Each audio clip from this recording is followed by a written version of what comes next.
Please note this podcast contains language, sexuality, adult content, and spoilers. Lots and lots of spoilers. Hey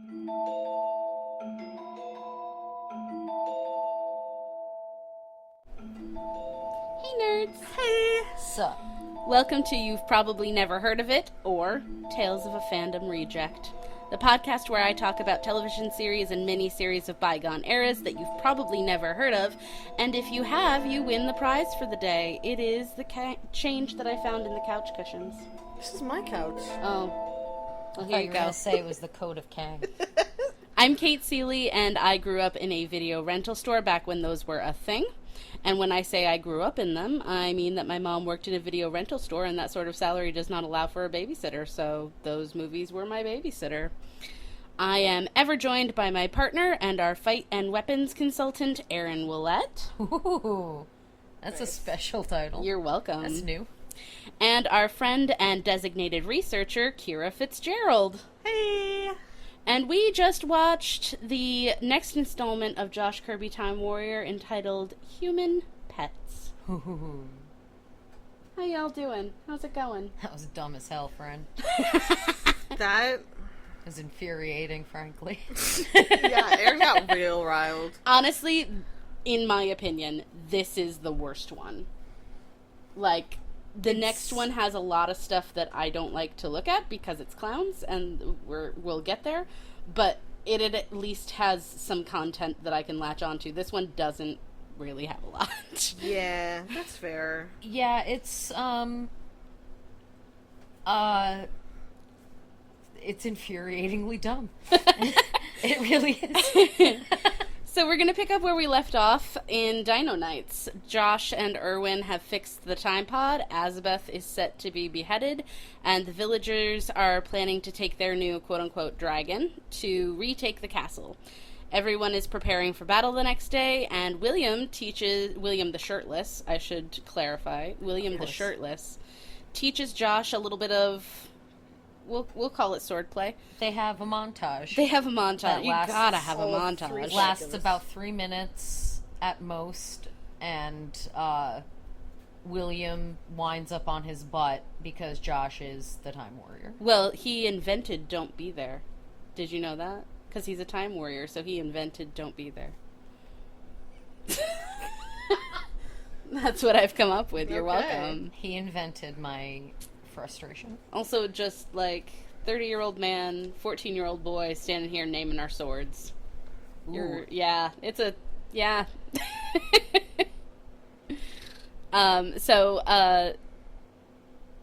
William the Shirtless gives Josh his father's sword, which is called Salvation of the Realm.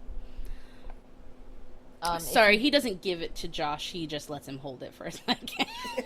He's like, it's yours for now. For like a second, for like half a second. I do have a question. If you guys had a sword that was named, what would you name your sword? Oh, great question. Well, I had a very specific name for my bow and arrow because I'm a big Brave fan, so I call it Wisp. For a sword. Like, I feel like I'd be that asshole that would call it my boomstick. I would pretty be good. that asshole.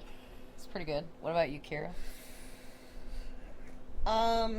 Being as creative as I am, the only thing coming to mind right now is slasher. Ooh. That's Okay. very metal of you. Yeah. It doesn't feel quite in character, but I am digging it. I like it. Minute. So Jennifer goes to Azabeth in the dungeon, and Azabeth asks Jennifer to go to the village and let Josh and Erwin know that she's gonna die. There's a lot of discussion between Azabeth and Jennifer about who Jennifer is to Henry, who she is just herself as a person. It's actually really deep. It's just this really lovely scene between these two women, just Azabeth trying to talk to Jennifer about self-worth. Yeah, giving her the old, like, gilded cage speech. Yeah. Yeah, it was really nice. She presents the 16th Code of Kang, The codes of Kang. which is the worst prisons are the ones that we make for ourselves. It's a pretty dope code. It's not gonna lie. That's it's a good pretty one. good. It's pretty good. You could live your life by that one. Could do Honestly, like, aside from Jennifer's attempted, like, dismissal, like, I have many pretty things, that moment, not so great. Aside from that, like, I kind of just want to lift this scene out of the show Yeah. and put it somewhere where the writing would actually, Like it would fit. yeah. Like there Like, are that is the thing about Josh Kirby is there are specific scenes that wouldn't make sense if you just strung them all together, but they're all so good that they seem like they belong to a better movie. yeah, just like that moment, I was like, that was like a good acting class piece. Good job, guys.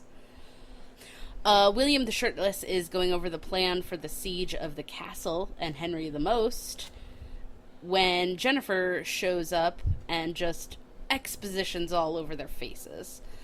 And we see that Jennifer and Jolly Jack know each other and they make little flirty eyes Yeah, at each they other. Uh-oh. I wonder if that's gonna come up later.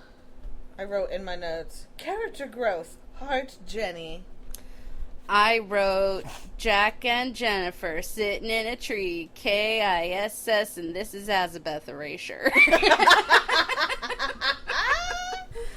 I didn't write anything because I didn't take notes, but I definitely thought to myself, that seems a significant age gap. Yeah, that I think Jennifer might have a little something for older guys in power. They're the same age, she just moisturizes. She moisturizes. Dude's been out in the sun all day. Truly. Yeah, our buddy who is definitely one of the best fighters in the cast, Jolly Jack. Jolly Jack. Jolly Jack knows how to fucking swing a sword. I know. So Jennifer pledges herself to their cause, and before she heads back to the castle, Josh gives Jennifer Azabeth's weapons to give to Azabeth. We get a really heartbreaking line from Jennifer here where William suggests that they use her as ransom, and she says, I've only just learned that I would net you precious little. Ugh, Yeah. that one hurt. Ow. Yeah. So it's very early dawn. We see everybody starting to sneak into the secret passages of the stronghold. Did we skip over our way too happy blade sharpener? Oh, it's happening. This is all happening, all at, the happening same at the same time. time. We have a He bit of a is- montage. yes. Our Far too happy sharpening that executioner's blade. He is real into it. He's having a great day. Yeah. He took it. Oh, he has to sharpen it because he used it to cut off the bald spot. Of the bald spot on And his now hair. he's got to resharpen it for her. oh yeah, no, if this was a musical, this sequence would be like everybody coming together one at a time He's a style. one day more. Yeah, Yes, it would. It would just be like, the dude's like, my I'm favorite. sharpening my axe, and then the villagers are like, we come with pikes. And then Josh is like, I like girls. Yeah. Hey, have flannel. We see the castle preparing for Azabeth's beheading, and this priest is just milking oh that my screen God. time. I think, I think that he is the third of the shirtless clan siblings. Oh. He's the weird cousin He is like, who was sent to seminary. yeah, basically, yeah, he was like the fail son that everyone was like, well, you can't inherit shit, so, I don't know, go become a monk or something. I actually really appreciate that Azabeth is not super fucking chill here. Like, I think there's only half of her that has faith that Jennifer's gonna pull through. I mean, she definitely is, she's looking down the barrel of the gun, Yeah. like, that's... Yeah. I can appreciate it, because, like, she is supposed to be pretty young, Yes. so I can appreciate that she isn't super stoic. I would like to see her at least, take a swing at someone. Yeah, just Just try. just try. Yeah. And, like, There's definitely something to be said of, like, is Jennifer really on your side? Because That's there's a whole fair. lot. And, like, even if she is and she does try... Like, she's a lady. She hasn't had Yeah, any she may not be successful. She Yeah. may not really know the best way to do it. But, I mean, yeah. Yeah, That was a... I appreciate it. Yeah. So they lead Azabeth out to the chopping block, and Henry goes to confront her, High saying... Yes. He's got the one leg over the side and just does a beautiful high kick before he, like, launches himself out of this throne. Like, just put a dick in your mouth, dude. It's- I appreciate the flourish there. Flourish! Flourish! So Josh just... I'm sorry, I didn't finish my thought. So Henry goes to Azabeth like, hey, you can live if you want to be my, like, consort and take Jennifer's place. So she just punches him in the dick. Hell yeah. So then we get this 100%. It is based on Robin Hood, Prince of Thieves. It is 100% based on Robin Hood, Prince of Thieves. Josh takes the blacksmith's Thatch there, his slingshot that he's been making for Thatch Jr. Thatchy. And hits the, like, Axeman, like David and Goliath style, just, like, right on the head. Which is, like, maybe not the best plan. Because they do a close-up on the axe and it's wobbling and you don't know which way it's gonna go. You have no idea where it's gonna Cuts go. off a chunk of Azabeth's hair. Takes Sure her hair. do. Takes her hair. But not her head. But this whole time, her her heart. ears have been exposed. Nobody's saying a fucking word. Not even a little bit. Let's talk about that for a second. So what does it look like to you? It looks kind of amphibious. Okay. Kind of looks like, mermaidy, almost. Like it's almost Gill-esque, yeah. Or Honest- like the bit at the bottom of the mermaid tail that's kind of like ridgy. yeah. The vibe feels like Alan Rickman in Galaxy Quest. A little bit, yeah. Or like, I don't know if But like anyone, less extreme. You've probably never heard of it, but there's that show Andromeda that I think Kevin Sorbo was on. Yes, I remember that There was show. definitely like somebody who had some amphibious looking prosthetics on that. I don't fully remember the show, but it had that Babylon 5 Andromeda. Yeah, like she's not full like Shape of Water or anything. No. But she's got some sort of formation around her ears, and we'll see later it goes down her back as well. Honestly, it's kind of cool. Yeah, it's kind of cool. Yep. Everyone else just racist. So the executioner drops the axe, cuts off Azabeth's hair. She cuts a her bit. bindings, and the fight scene ensues. She grabs her weapons from where Jennifer has hidden them, and she is in the fray. Erin, would you like to talk about their fighting? I don't. Erin don't really want to. doesn't want to. I will. but Erin, I would don't you want please to. talk about her fighting? All right.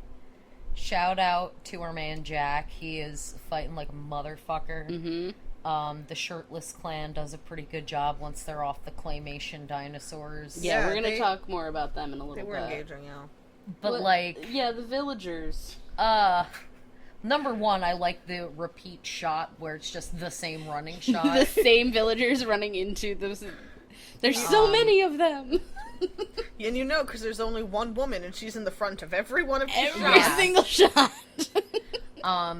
So here's the thing about fight choreography is when you are dealing with someone who is less familiar with fight choreography, sometimes they do this thing where they forget that if they were actually fighting, you would take a swing intended to harm the other party. What? So, like, for instance, if you swing a sword, you're generally doing it to stab or lob off a limb or slash or hit somebody in the noggin. And most of these people are basically waiting for their fight buddy to meet them at a designated spot in the air to go ting. And it is infuriating to watch. There's so much of that, like, anticipation. Like, this is where I have to be. I'll wait for you to get there. Yeah, like, I will give credit to Josh that when he takes swings, he actually appears to be aiming for specific bodily targets. Yep. Which is good, because he's actually aiming like he's intending to hit the other person, which is exciting. Yeah, I come back to, I do not think the word warrior means what Azabeth thinks it means. Yeah. Once she gets a sword, it's like somehow even worse. It is. It gets worse with the sword. And like, when I was a kid, I very much justified it as, like, she doesn't know what swords are. She is used to fighting with her little close-range weapons, and, like, doesn't get... No, that's not the case, because later on we're gonna see her on her home planet where she 100% uses a sword. So... I mean, look, not everybody's good at all types of weapons. That's true. I can be on board with her maybe having less familiarity and finding it a bit unwieldy, since she uses these sort of, like, futuristic size almost. They are called silver bees, by the way. Silver bees. Silver bees? They be stupid as hell in design because they're not even in a bee shape. Nope. Why are they bees? Because they buzz through the air. Frankly, they're shaped like the SS symbols. They are a little bit like, lightning. if you like set them off sync of each other, they do kind of look like the SS symbols. So the other thing is, though, is she's not even good with those ones either, because whenever she gets in close range of someone with her close range weapon, she never presses her advantage. If you are fighting somebody and you have a small close ranged weapon, they have reach, like they got a sword. If you can get in close, you have to press that advantage, because it's what you got. And so she will knock a sword away and get it away and clear the person's body so that she could lunge in and stabby stab, and she doesn't. It's purely defensive. It is 100% purely defensive. She never goes in for a kill. Like, it... I don't think that word means what she thinks it means. That's fair. That's fair. So, in the midst of this fighting, Azabeth and Josh bump into each other. And... Okay. We have a Code of Kang that's revealed. Code of Kang! Or should I say, Kangaroony? It makes zero sense that this happens here. This is... Okay. If there could be some continuity in this, please, but there is none. In Josh Kirby? We're going to keep discussing this more all the way into the beginning of the next episode, but Azabeth cites that because Josh has saved her life, she is once again... What? Yeah. In his debt. So, one of the codes of Kang is a life debt code that says that if someone saves your life, you cannot leave their side until that life debt is repaid. Literally cannot leave that person's side. It's going to be real awkward when Josh has to pee. They're going to get to know each other real well, real fast. So, as we know it now, Azabeth is in Josh's debt because he has saved her life. But she's such a great warrior. She's such a great warrior. Now it's claymation fight time, everybody. Hell yeah, it is. Claymation, all I ever wanted. The princes are up on their dinosaurs, and they are claymation fighting like nobody's business. Mm-hmm. There's a lot of fighty, stabby that I don't feel like describing here. It's funny. It is a ridiculous thing to watch. My favorite thing is the fact that they managed to forge armor plating for the dinosaurs. Mm-hmm.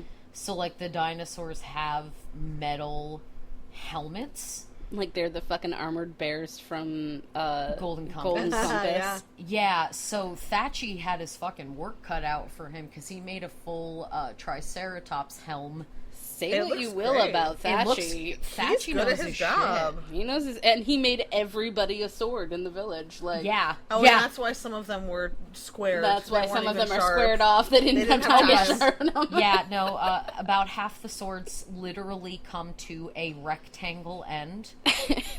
They look like some shit from Minecraft or something. So while this fight rages on, you guys, where's Dr. Zoetrope? He's napping. He's seeping. Motherfucker fully slept through what should have been Azabeth's beheading. Dude, and you know he would have loved that, too. Bitch was just gonna sleep through it. Well, he's her from the future somewhere, so he knew she was gonna get away. He knew it was gonna be fine. So then Prism just Prism. I feel imprisoned by that little shit. Prism is just like, bye, bitch. Just takes off because apparently Josh and Erwin are close. So I guess he's like, this seems like a good time as any to part ways. I just wanted to be said that I was correct in my guess that Prism was just going to show up 15 minutes late with Starbucks. Correct. But instead of Starbucks, it's a nullifier component. Correct. He takes the 2 nullifier components that Zoetrope had, and he goes on back to Josh and Erwin. And he does it by teleporting out of the cage Zoetrope made for him. Which he could always do. Yep. At least there's no, was it mind plug? The mind plug. Yeah, they've gotten rid of the mind plug. Thank goodness. Yeah, they saved word hard on that one. Okay. Did we cover what's his face saving Miss Jennifer? We're just about Just to do about. it. Okay, good. Okay, so Prism takes off. There's a lot of bad fight choreography, and then we see Jack save Jennifer, fulfilling the promise of those flirty eyes from earlier. Flirty eyes, and she falls into his arms. Yeah, she faints. This bitch who absolutely, like, backed away from any threat and was perfectly safe against a wall. And then, as soon as Jack wins the fight, she faints. She faints Falls into his right arms. into his arms, and I wrote, "Get the smelling salts, maybe a condom." Yay! I guess Jennifer and Jack are together. Okay. J&J. J&J. Again, kudos to my man Jack for actually being good at fighting. Yeah, no, that's like, if you're gonna go for somebody, that is the strong fighter to go for, like him or Theodore. Like, Theodore. Also, Theodore's just throwing back some booze on the throne. That's so funny. I love that. I love him. It is such a mood that we find Theodore on Henry's throne. He has taken Henry's throne, Yup. and he is fully just chugging booze. Yep. That is a mood. It's the mid-fight booze break, and He was about to call he's observing it. Thatchy over to, like, hold him up so he could do a keg stand. How? I need to know this. Yes. How did Thatch Jr. come to this fight? How'd he get there? He stowed away in Theodore's hood. Obviously. Dude, I mean, there's always a Gavroche that's not supposed to be there and shows up anyway. And he does nothing. Like, he literally shows hides up to under a hide. bench. yeah. Yeah. And then he's just like, "Oh, hey, Dad." And then he's like, "Can I have a dinosaur now?" I hate that kid. So Henry and William end up having their big final battle up on a ledge. It's a really good fight. Yeah, it's a good fight. Thank God nobody has ranged weapons in the crowd. Right, Because yeah. that fight would have been over. But I think sure. that there's, like, an unspoken moment of, Oh, like, yeah, this is he's his gotta fight. do it on his own. Yeah, yeah. If I was William, I'd be like, I would step back and be like, "No, Help shoot me." him, I also fill like. him with arrows." I do love that the most just like straight up tried to sneak away with the jewels.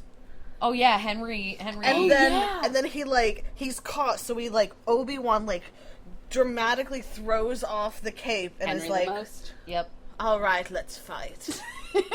I don't know what this voice is. He's also, like, he's going hard for the Alan Rickman. Like, Oh, you know that he's going hard for that Alan Rickman. Because it's dull, you twit. It'll hurt more.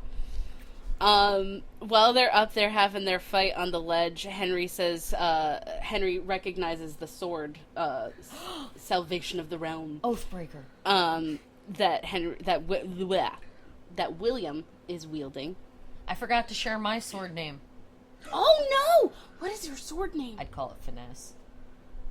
Okay. Because it'd be a sexy lady who's suave. Alright. Nice. Finesse. Finessa. Oh my god, yes, it's Finessa. That face was incredible. Yeah, I just full like South Park face. Just upside down Yep. triangle of a mouth.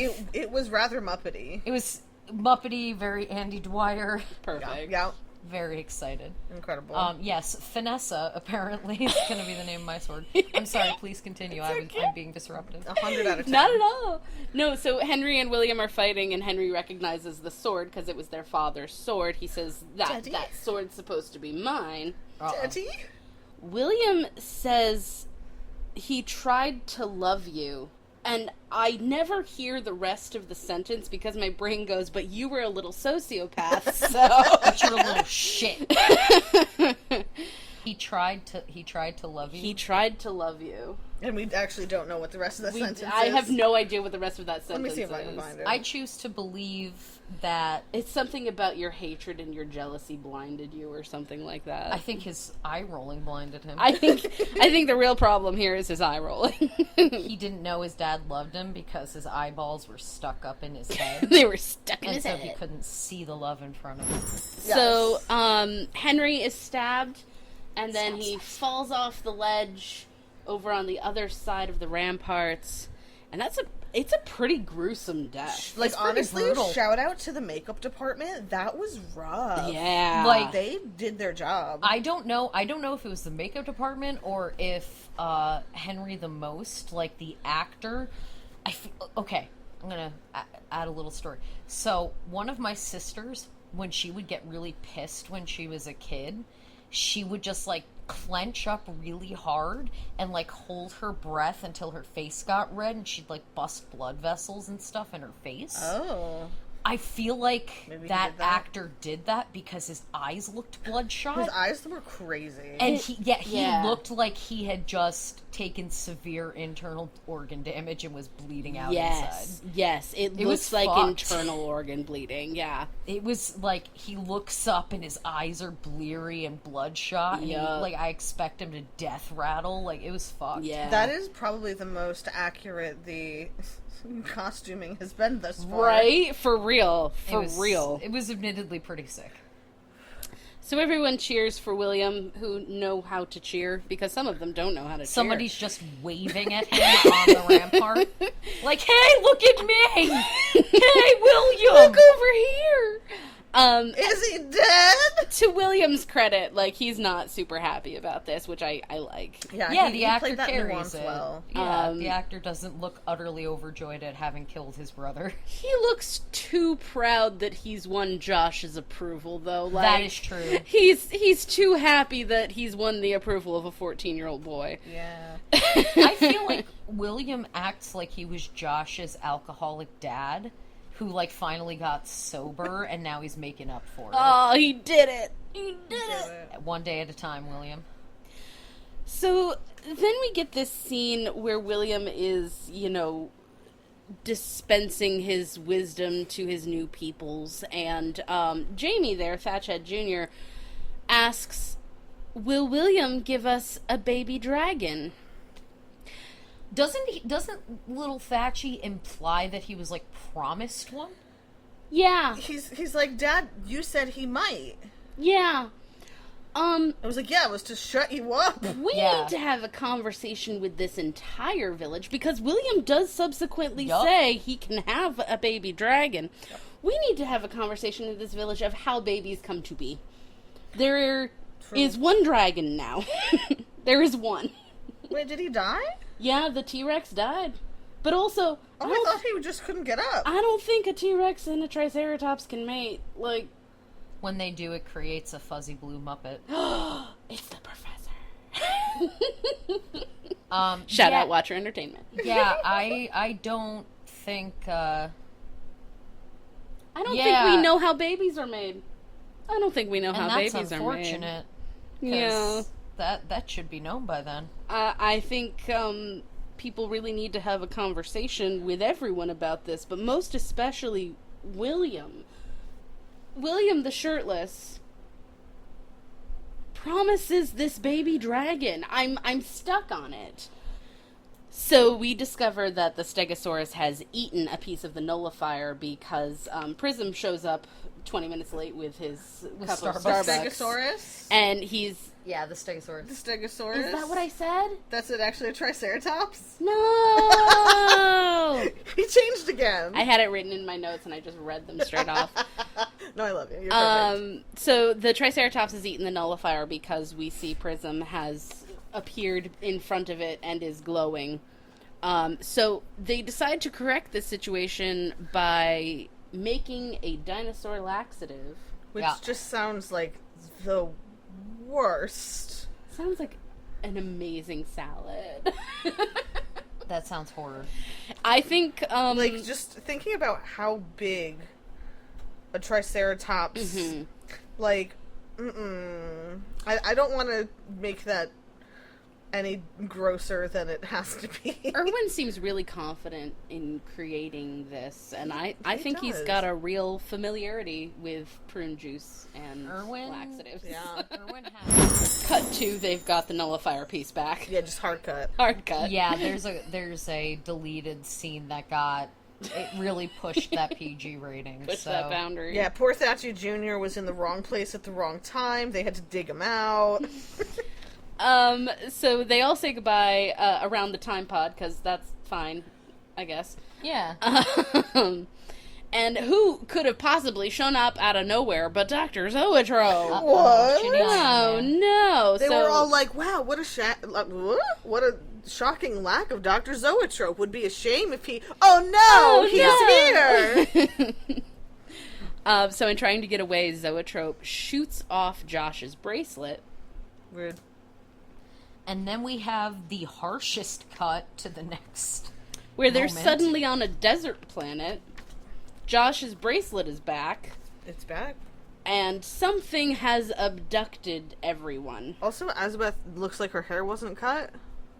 Yeah, no, her hair is not cut. It's back. Yep. And all of this you will never understand because we are out of order.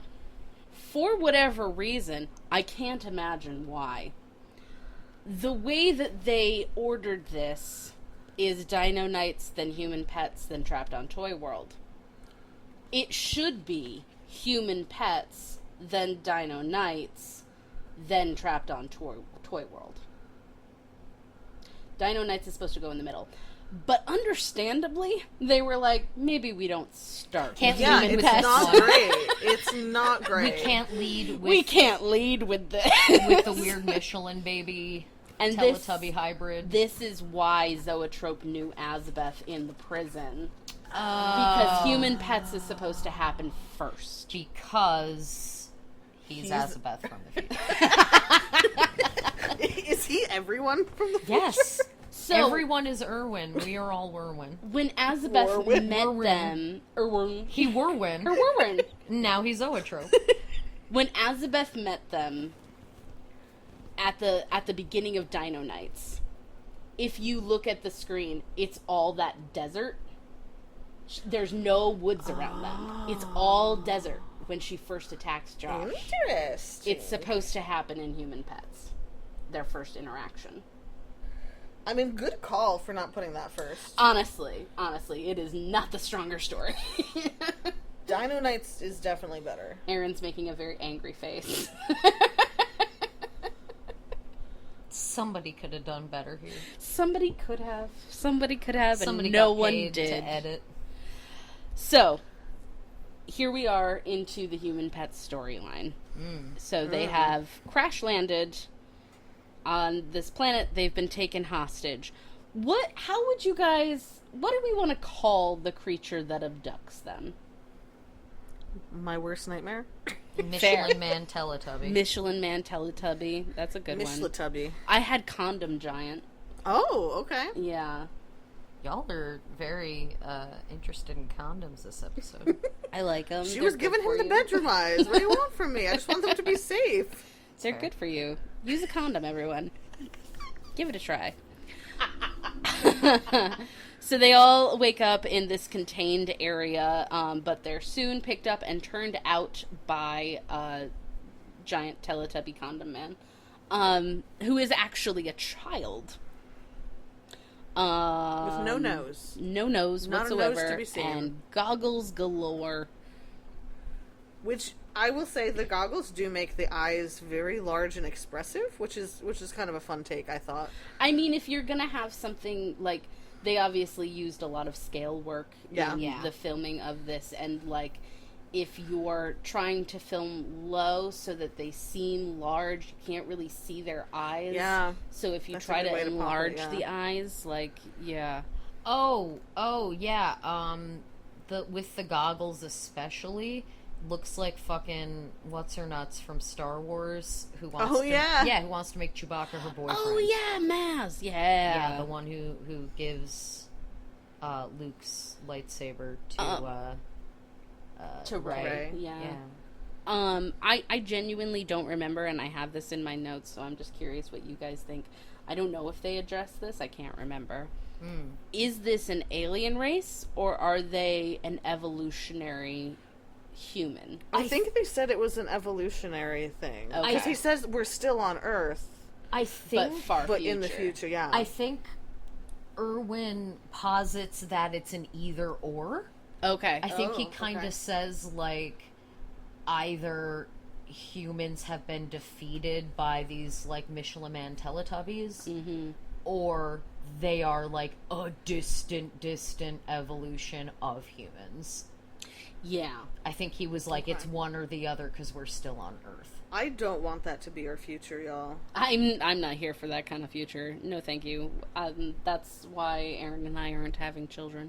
Yeah, I've That's seen a the lie. future, and you I have won't. children. We have the furriest babies. They're so cute. we were on board to have kids until this episode. Until this Josh episode, Kirby, we were like, and- "That's it. We're not perpetuating this." Josh and Kirby. Kate's ovaries just shriveled on.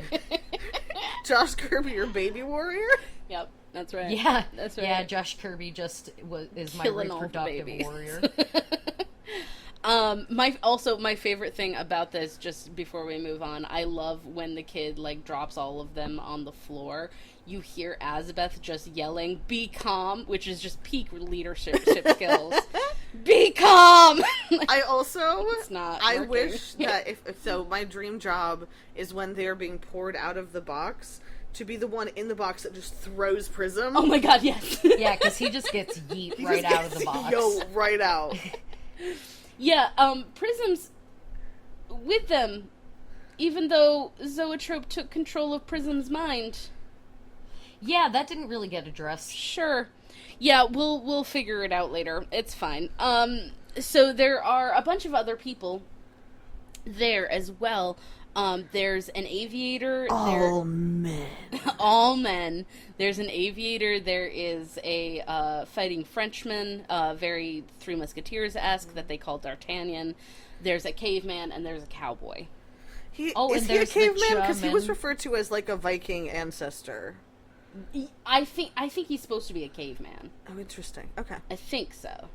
I don't know. Maybe. The German guy The refers aviator, to yeah. him as some sort of ancestor. Yeah. Oh, okay. All right. So I thought it was he's- Viking, but I could be wrong. Could be. I mean, like, coming from that region. Yeah. That's fair. That's fair. All right. So the Teletubby dude wants them to fight for his amusement. And Azabeth, Well, that's a sick child. yeah, he wants his toys to fight for his amusement. Which, like, if they were actually toys, I'd be on board for, but they are alive and sentient. I think that this kid, we're going to find out more about this as things go, but hurt people. And I That is think fair. that kid is not being reared well. Yeah. And I think There's a he moment I was- did feel bad for him. I think he's doomed to turn out the way he has. He's like Sid from Toy Story or some shit. Oh, yeah. Oh, I have a note in here. So something that Erwin says to Josh when Josh is like, "Oh my God, what are all these people doing here?"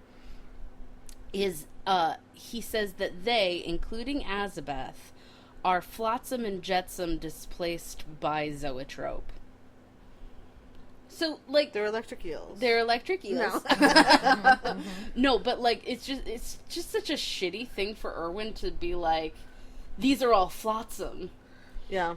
Yeah, he's living up to the white English dude colonizer mindset. Yeah. He's got a lot of opinions. He says a lot of things right in front of Azabeth. For that being are the kind He of- second also- smartest guy, he does have a lot of small-minded ideas. Yeah. He also straight up stumble fucked his way through describing zoetrope because he didn't want to say black. Yeah. He really was trying not to. He was like, is he,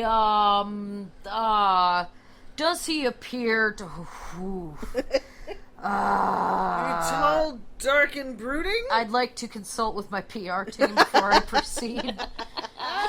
So we have learned two things about Azabeth and her homeworld. She was a slave, and she understands fighting for an overlord's amusement. It's not uncommon for her. So she's basically a gladiator, it sounds like. I mean, I think that that's a solid interpretation. Yeah. It Because- feels a little Hunger Games. Yeah, Yeah. so it sounds like anybody who's got, like, fish ears, like she does. Just any difference. Yeah, I mean, I don't know if there are non-fish-eared half-humans on her planet, because that's, like, a big thing, is she reveals she's only half-human. Yep.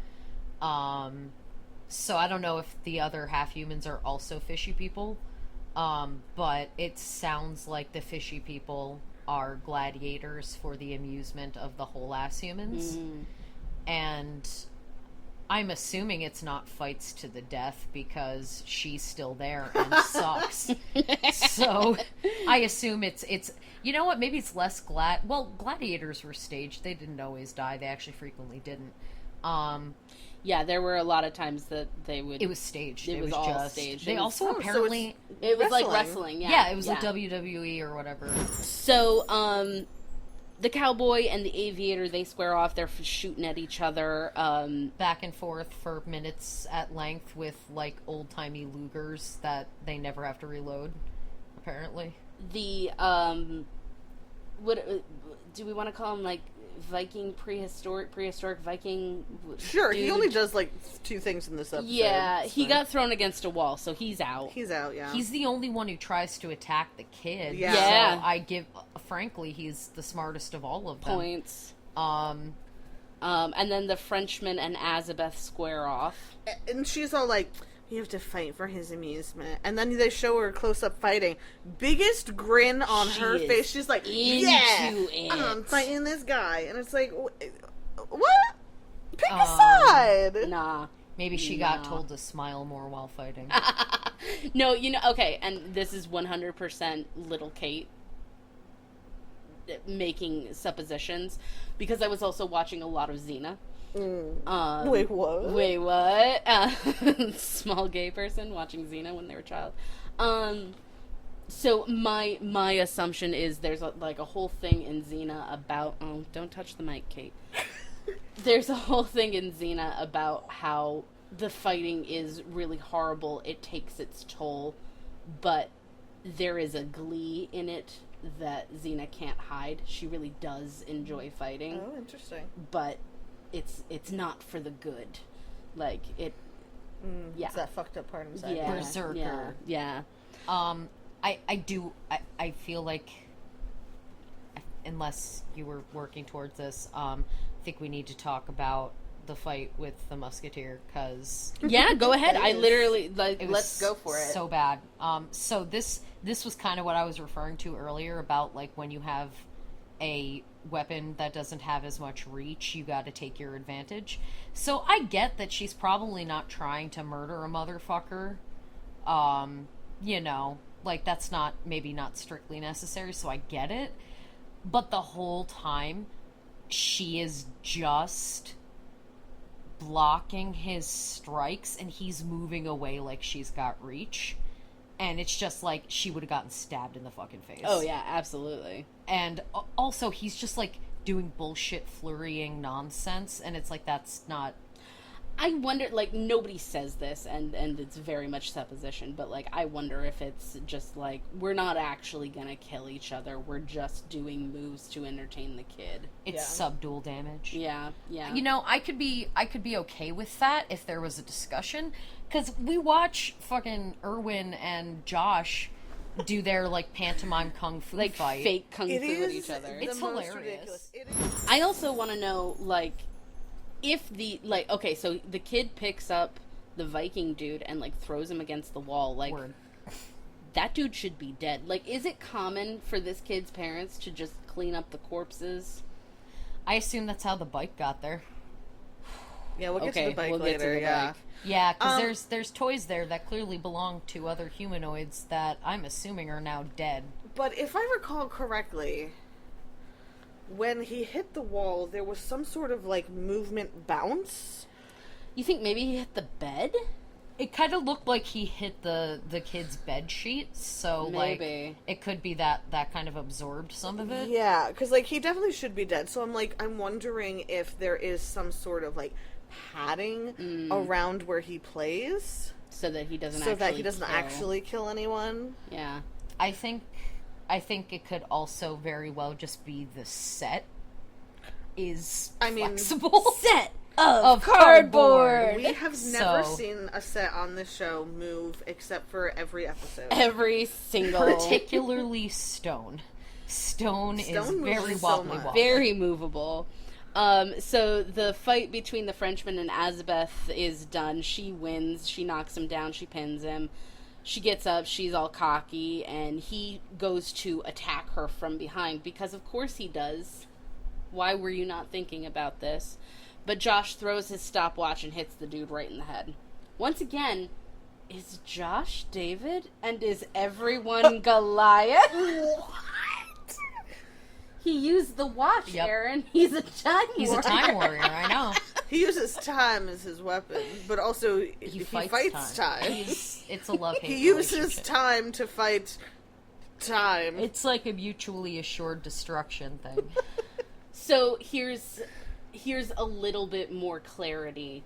This should be the first time that we hear about the life debt. Yes. This Which is makes a lot more supposed to be sense. the first time that we hear about the life debt. Because that's why she's saying, I'm in your debt again. Yes, later, like in Earlier. Dino Nights. Earlier yeah. in Dino Nights. It's all my coming God. together. They are wreaking havoc on our time. I know. What? Oh my god, do you think that it was a meta thing? That they were like, we're gonna be so meta about our time travel that we're gonna put this shit out of order? You know what? I don't. Yeah.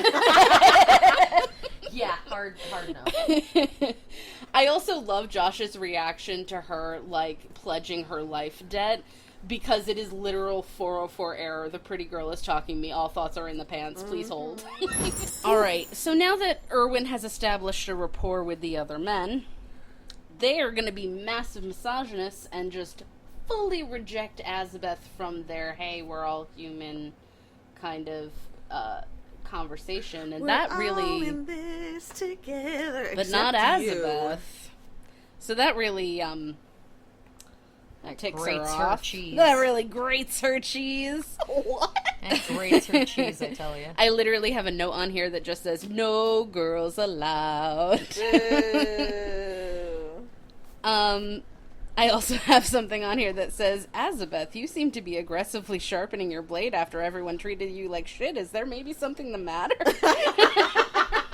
I also, I don't get how her fucking weapons work because they appear to be bladed on both ends. They do, yeah. And yet she never gets a cut? Nope. Yeah, so she's just grabbing blades and... Yep. Oh, And the best part about this, and we only see it the one time in Dino Nights, is that they're also boomerangs. Yes. yeah. Which definitely makes sense. Imagine catching that as a boomerang. Well, I mean, it's like Xena's chakra. That's true. She also never got sliced by her chakra. I mean, like, it's very clear when she's catching her chakram that she grabs it from the inside of the circle. That is how she grabs it, yes. So, like, she is grabbing the non-bladed part, but you know that she absolutely had, like, a bunch of cuts on her hand. Like, shit! Yeah. Damn it! Yeah. That is not a great weapon. So we learn that Azabeth is only half human. No explanation about the other half. Is a fish. And Oh my god, that's why she's always getting caught in nets. Oh no! Oh, we figured it out! That's why she's so susceptible to nets. Damn. God damn. So we found out that her people have spent their entire existence being shunned, discriminated against, enslaved. Josh makes her feel better about the mass enslavement of her people by talking about himself. Yep. This high school bully situation, exact parallel. So here is what I have written. I'm just going to read this out to you guys. React as you will. Oh boy. Azabeth lives on a world where at one time humans mated with some alien being for at least a generation. Those with alien DNA were enslaved by pure-blooded humans and forced to fight in the arenas for the amusement of the masses. The people with the alien DNA learned to fight and began to fight back, and those who could would hide their non-human features in order to infiltrate the pure-blood territories.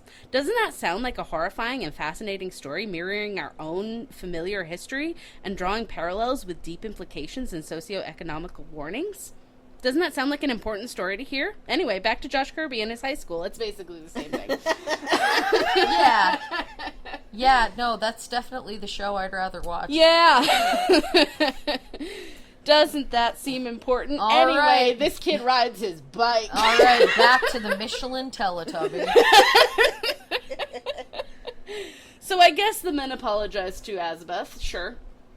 Do they? Yeah, the men's do rights they? activists show up. Do and- they? I actually don't remember that happening. So. Don't worry, everybody. It was just misogyny all along. Yeah, the cowboy basically is like, real sorry, ma'am, and then he acts with his whole face the whole time. That cowboy is. He is something. Ooh, boy. He's standing. Yo. He looks like he's in a silent movie. Just like the full does. acting with his whole He ass does. face.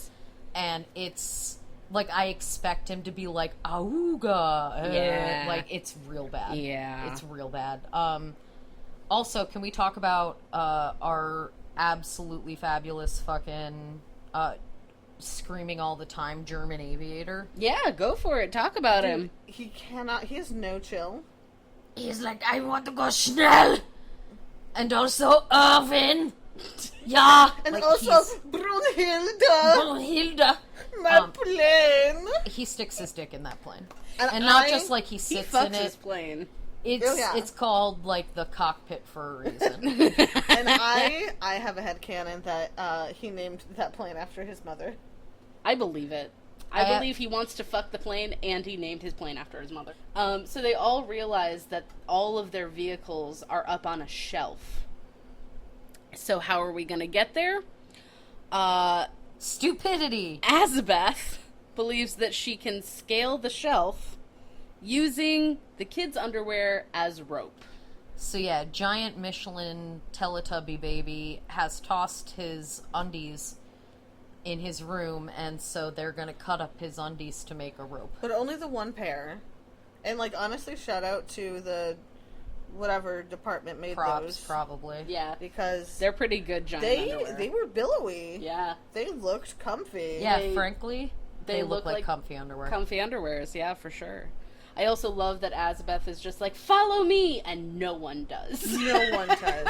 And then, like, they all are like, we're gonna use his underwear? Ew. And then Josh is like, alright, here we go. So So the rope is made, and they're gonna look around for a means of tying it off. And Prism is just gonna take Josh up to the top of the the shelf. shelf. Prism flies Josh up to the shelf they're looking to climb to. They've just spent, like, at least an hour making this rope.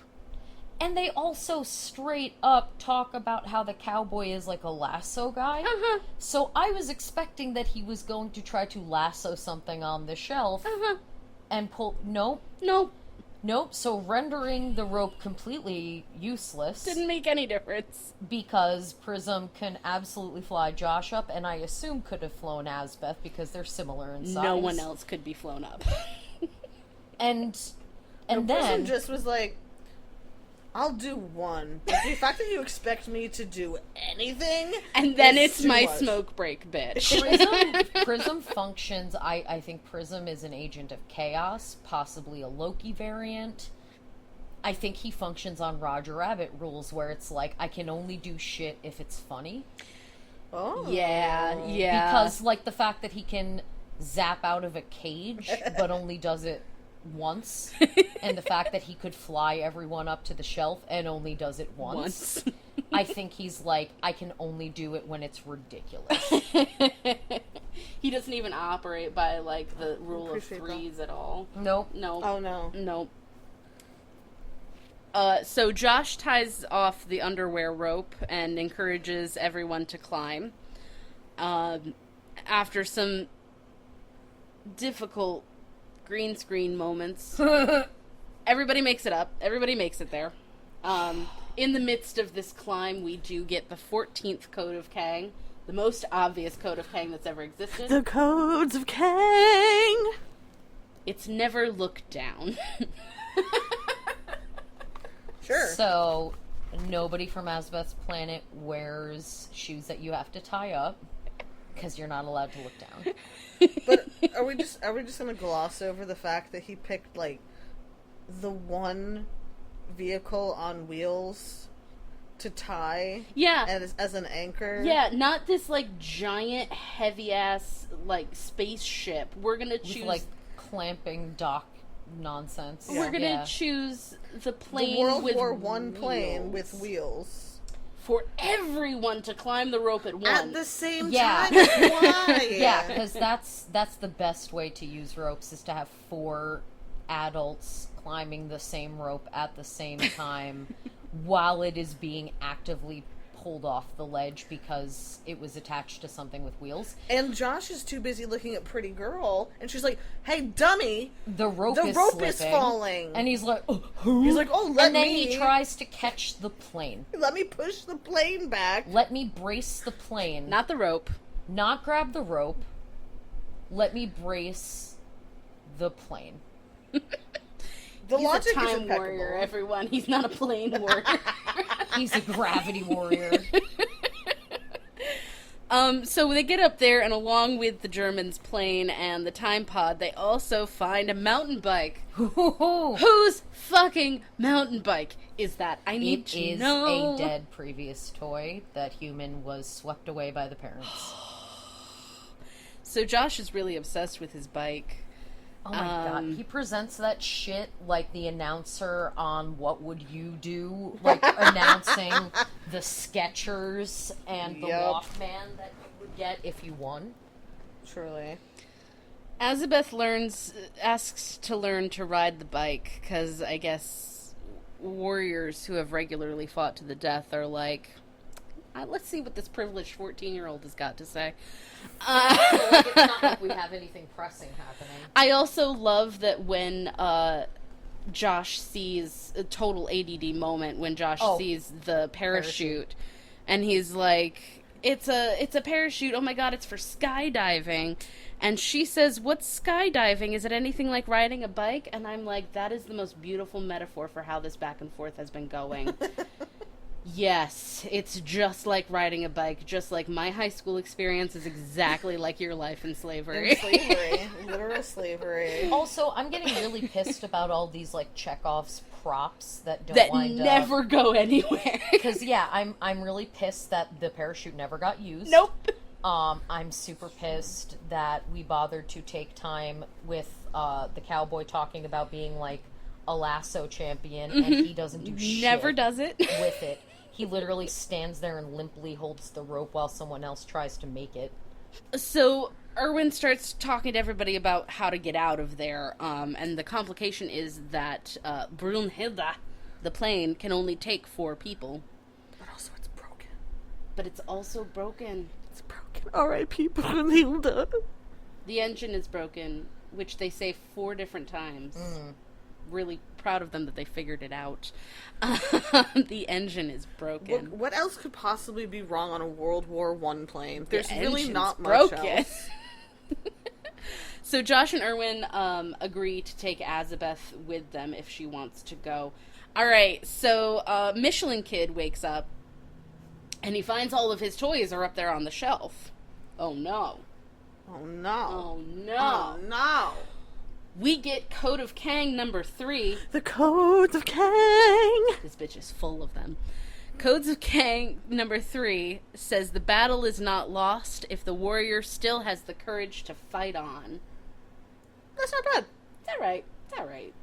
I mean, there's been worse. Yeah. So now cue the Benny Hill music as Josh basically plays tag with the kid on his amazing motorbike skills. On his sweet, sweet mountain bike.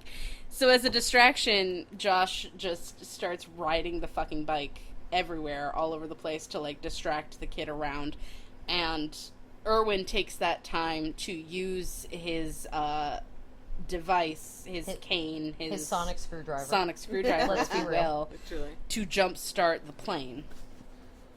Which was broken because it's very delicate, but then somehow he was just like, oh, it's fixed. But then he fixed it while everybody was talking, so I guess it wasn't that but like big of a no broken. tools, No tools no whatsoever. nothing. No, he just hit He was his just like, buttons. oh, it's good now. So the kid falls down over a chair. He has a is tantrum. The worst. Like, he barely hits that chair. He like sideswipes the chair with his hip and falls like he's about to use his life alert. Yeah, like if these are our future evolutions, like, we got no center of gravity. There is no such thing as a center of gravity. Anything that even blows on us, we just fall over. Just fall right over. So then the kid's mother comes in and is taken away. The kid's taken away because the mom straight up pulls the kid to his feet and, like, slaps him and grabs him by the ear and drags him out of the room for falling. And I think was it was like, for the tantrum. I think it's supposed to be for the tantrum. Honestly, okay. Uh-oh. I mean, my lens of growing up in an abusive household just showed. Oh, Why no! is everybody sad? Why all did of a everybody get sudden? real sad? No, it's bad.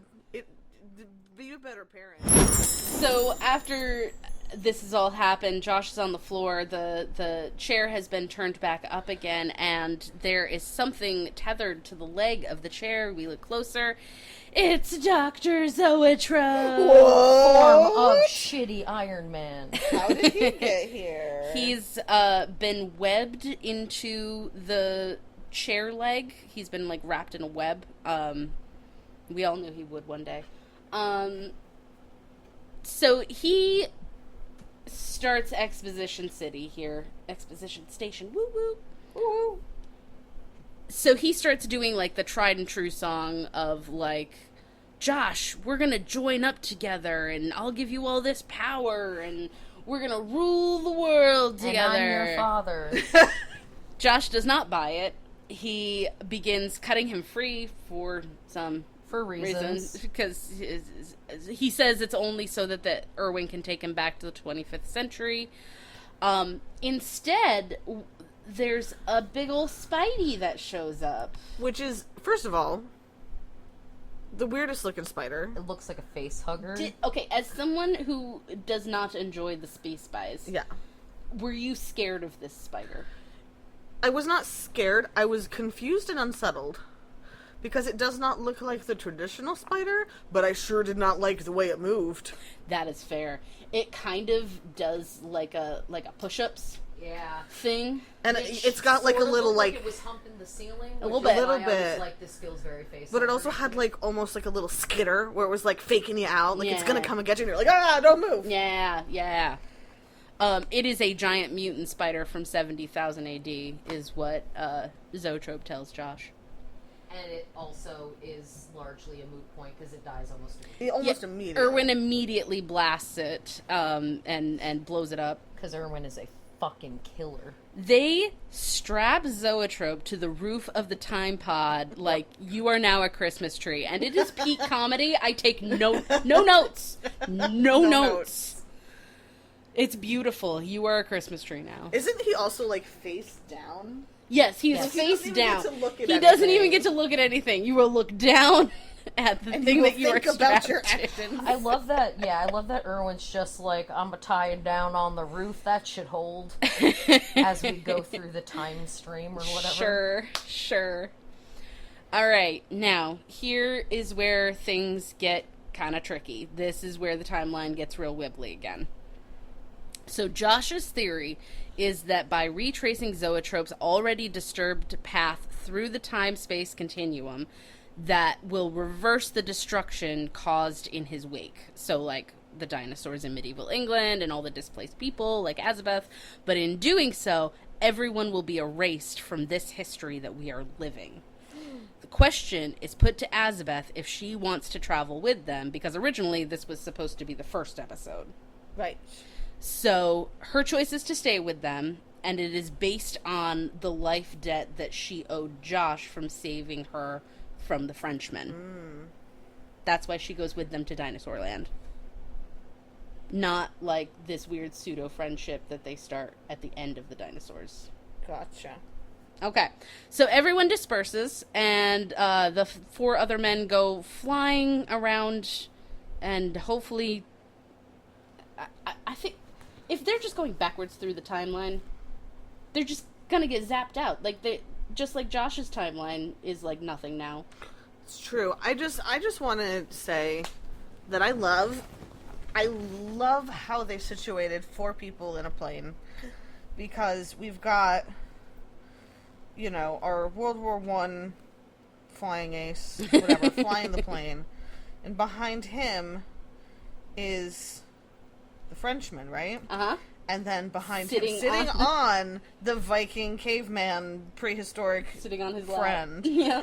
And then the cowboy just straight up roped to the wing, ready for the flight of his life. I choose to believe there was another seat for him, but he chose the wing. Oh, he absolutely chose that. I choose to believe that they left and started a music group a la Village People. I choose to believe I love that. that in addition to that music group, they became a polycule. So Azabeth is given a CDL bracelet, is what the bracelets are called. CDL. I feel like CDL is a type of license you can get for a It's vehicle. a commercial driver's license. Is. Yeah. It is. And this bracelet is meant to keep your body stable while moving through different times and dimensions, so that you're not zapped into the nothing. Wow, so they were like, here's one bracelet for you. All you guys in the plane, have fun dying. So is that how they explain Josh getting sucked out in the end, is because his bracelet was destroyed at the end of the Dino Nights episode, which was supposed to be the second one? Which is why at the end of this, he's just randomly jettisoned. Yeah, there's a whole lot of people just winding up places and just literally going, what smash cut bullshit just happened? Yep. Yeah. I think Yep. I had in my note, like, at least 2 or 3 times, wait, what just happened? Yep. Exactly. Great. Exactly. Great. Okay. It's a So, logic warrior. somehow, Prism is on the roof of the time pod. That's bad. Zoetrope scans Prism's brain, and by the time the time pod reaches the time stream, Prism releases Zoetrope's binds, and he escapes, and the time pod malfunctions. Doesn't Prism also Take the pieces. He takes the nullifier pieces. he teleports the nullifier pieces to Zoetrope and then goes back in the pod, and everyone's like, Prism, you're gonna get a talking to. But they don't even acknowledge They don't do him. shit. They Well, don't Because even they all acknowledge almost him. die. Because, once again, Dino Nights was supposed to be first. So when he takes over Prism's mind, that's him taking Prism with him to go put him in that cage. Oh, that makes more sense. But because they were reordering everything, now they have to smash cut Prism back into the time pod with them because he needs to be there for the next episode. He hasn't betrayed them in the next episode. Prism's complex. Makes no goddamn sense. Because we're fighting time. We people. are fighting time! We sure are fighting. We get the 18th Code of Kang. The codes of Kang. Anything too cute can't be trusted. That's what I say about Kate. That's what I say about our cat bandit. Fact. So the pod doors open when Prism does his betrayal thing that's supposed to have happened with the last story. And Josh is nearly sucked out, but Azabeth saves him. And we spend a long time watching old-ass Erwin attempt to push a button, Josh attempt to grab a bar. But also a hand at the same time. So we watched that go on for a while, only to have it be a completely moot point. Not unlike the rope. Just a little switch.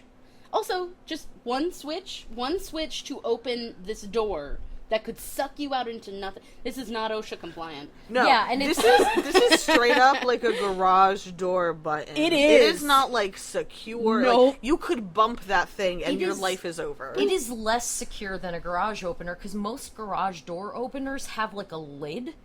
Like you can drop a lid over it because there's like a keypad or something. This doesn't even have a lid. It is literally just a push switch. Yep. If you stumble, if Prism decides to fly around and just like bumps off of something, if Erwin has issues with his balance because he didn't keep up with his Tai Chi, like you're fucked. And it is literally just like boop, a little button push. Yeah. So they're like, how are we going to find Dr. Zoetrope? We have no way of finding him. And Erwin is looking at his VHS player, bereft.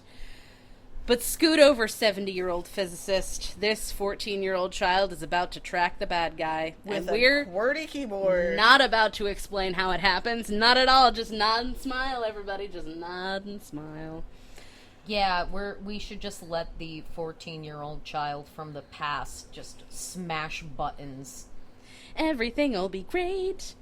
And then all of a sudden, smash cut to Josh outside of the time pod, just flying free. After all that fucking effort to keep him in the goddamn... All of and that effort. And he only has one sleeve? He only has one sleeve, and he's flying through the time stream.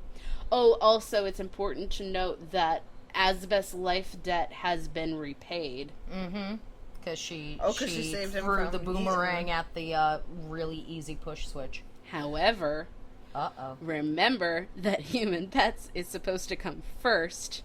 So when she's once again in his debt back in Dino times, when we start the next one, she will again be in his debt. Because he saved her from the Axeman. Son of a bitch. I know. Man, this girl who's supposed I love to be how an Josh's amazing warrior. go-to to save Azabeth is to just hurl shit at people's heads. Yep. Next time on Josh Kirby. Hurling shit at people's heads. All right, y'all. So, let's dig into, actually, let's talk about the next time on Josh Kirby. What do you guys think, is gonna happen? What's going on? I think there's gonna be a lot of cringing. I think there's gonna be so much cringe. There was a very clearly supposed to be a teddy bear, but like a human-sized teddy bear with a human inside it. I took one look at that and said out loud, I choose the man over that bear. Yeah, no, that's like, it looks like someone who has never seen a teddy bear had it described to them and then they made a costume. Yeah. It's horrifying. I think, like, I'm not even...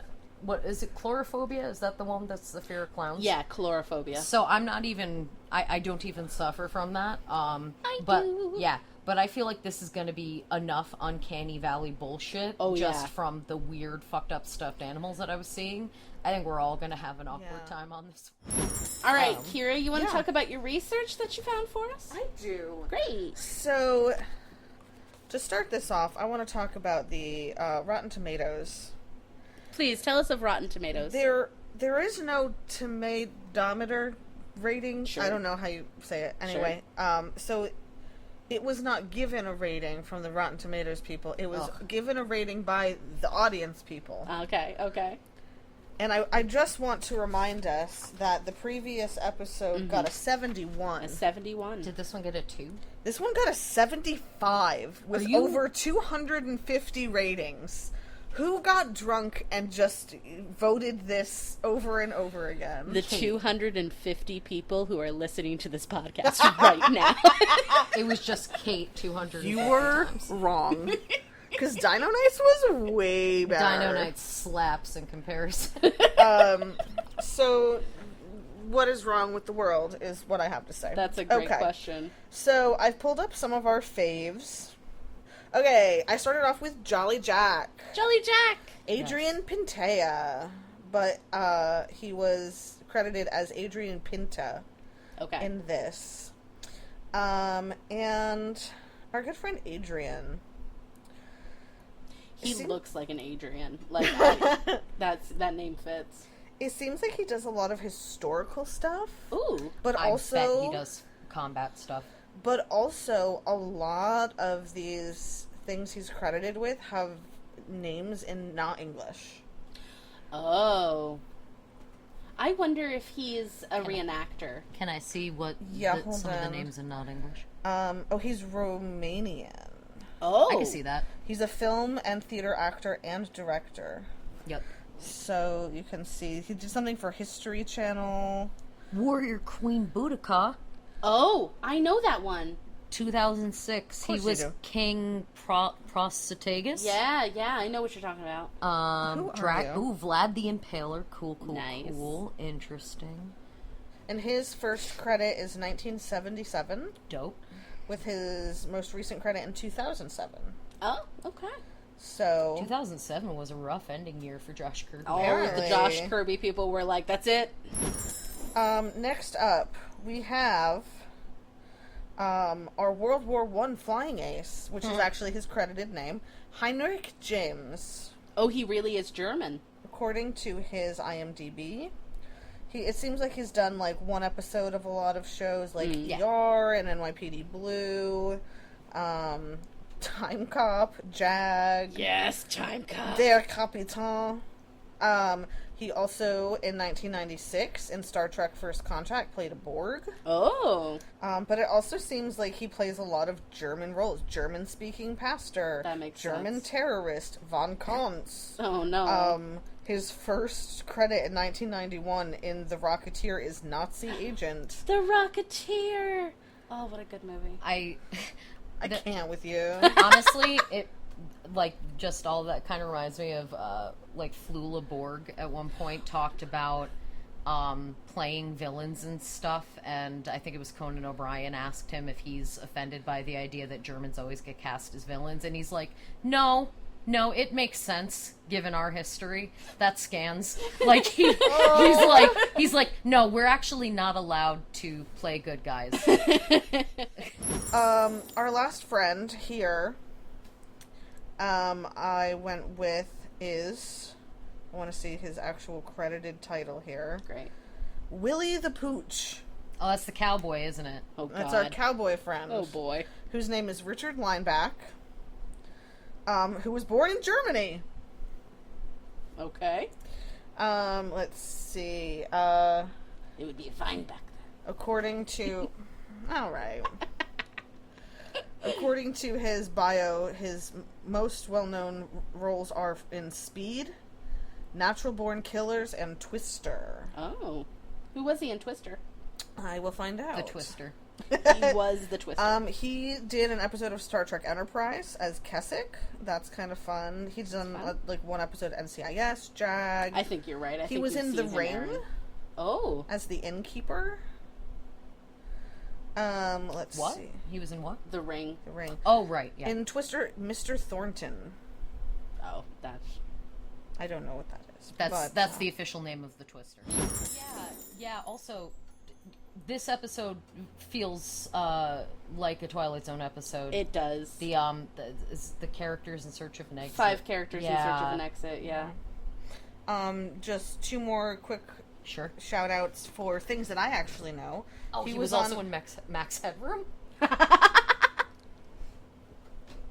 He was on an episode of The Waltons. Okay. Which I don't know who that is specifically, but I do like The Waltons. And his first credit was 2 episodes of The Love Boat as steward. Sure. There were 8 million stewards on that show. But yeah, those are our ones guys. I'm going to shout out. Those are our guys for this one. Yeah, a lot of fun stuff. A lot of Star Trek for these actors. Yeah, that's fun. And it makes a lot of sense, especially with the overseas actors, they can get roles that may not necessarily have a lot of lines, but they get a lot of screen time. Yeah. In Star Trek, because you're with a group, or you're part of the Borg, or whatever. Yeah, and also if you get a foot in the door with Star Trek, they bring you back again and again, like if they like. All right, well, join us next time on the episode Trapped on Toy World. It's gonna be a rough one, folks. So let's see how Erin and Kyra do. This will be the first time that they see this one. We have attempted to record Dino Nights. We have attempted to record Human Pets, but they have never actually seen Toy World yet. So this will be exciting. And new. Come aboard. We're expecting you. I'm still in Love Boat. Sued by the Love Boat. Love Boat would never. I don't know the Love Boat theme. I just immediately went to Water Slide World. Wild, you bet. The mashup the world ever knew it needed. That's how we're going to sign off on this. If you guys didn't know where we are, you know now if you know what Water Slide World is. And if you don't know, Google the theme song. It's worth it. Have a great time with it. All right, everybody. It's huge. That's it. That's the sign off. We're done. Thank you for listening to You've Probably Never Heard of It, or Tales of a Fandom Reject, hosted by Cate Seeley, Erin Ouellette, and Kyra Fitzgerald. This podcast was edited by Cate Seeley. Our sound engineer, key grip, best boy, caterer, is Pete Fritz. We are part of Two Penny Productions. Find more of our work with Two Penny Productions and beyond in the show notes. If you'd like to email us suggestions for obscure films and/or series that have little to no fan base presence, or if you just want to drop us a line, you can send them to neverheardofitrejects@gmail.com.